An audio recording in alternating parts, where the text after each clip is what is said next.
How to manage orders in Wix stores. Hello guys and welcome to this new tutorial. In today's video I'm going to show you how simple and easy it is to manage simple orders and also the bulk orders that you're going to receive into your Wix website or your Wix items into the account of yours.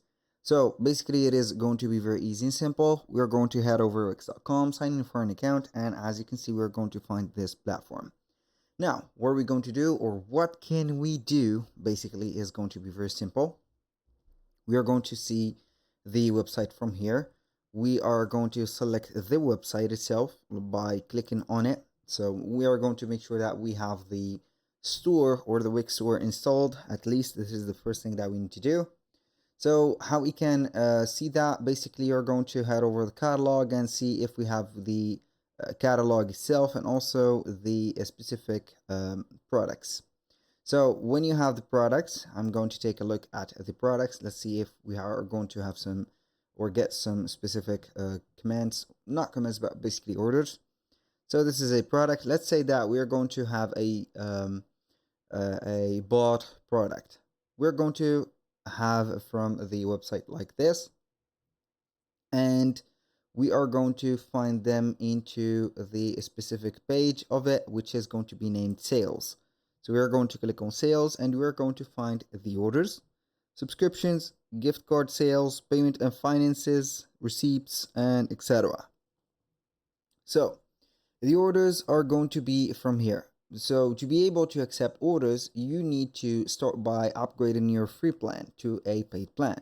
This is the first thing. So in order to accept orders, as you can see, upgrade. So if you do not upgrade, you're not going to have something, but you can go ahead and create an order or add an order, for example, as let's say the example. So we can go ahead and add an item. So I'm going to add a service or an item, like maybe this one. I'm going to add it. So we are going to put here any color. I'm going to add the order. So this is the order, and we can go ahead and set up the customer information. So I'm going to have here some setup, create order. Here we have the first order. As you can see, order number 1. So you're going to check the status as if it is going to be paid or not paid, fulfilled or not.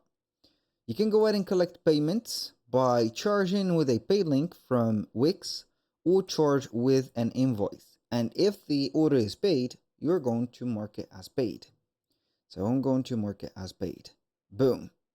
The fulfillment is not set, but as you can see, it has been labeled or tagged fulfilled. Doesn't matter a lot. So you're going to have the invoice or the total. You can go ahead and create an invoice, refund the let's say here the client, or create a receipt for it for the client, of course, that you're going to send the order for.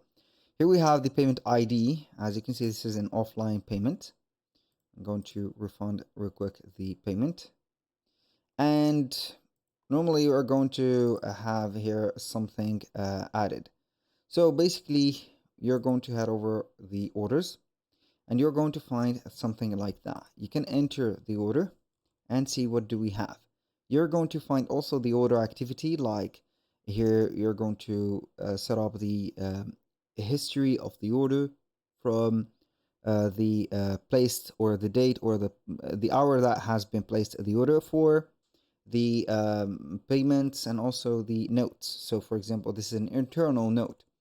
When you finish, you're going to fulfill that specific order, and you're going to add, for example, you're going to add a tracking number.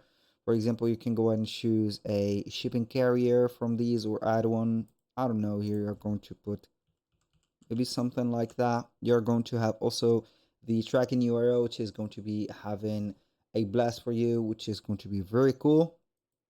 So we're going to copy and paste for the email, the tracking for that. You can see here that at the right side of the screen, we have the order info, the billing address. You can assign some tags for that client and etc.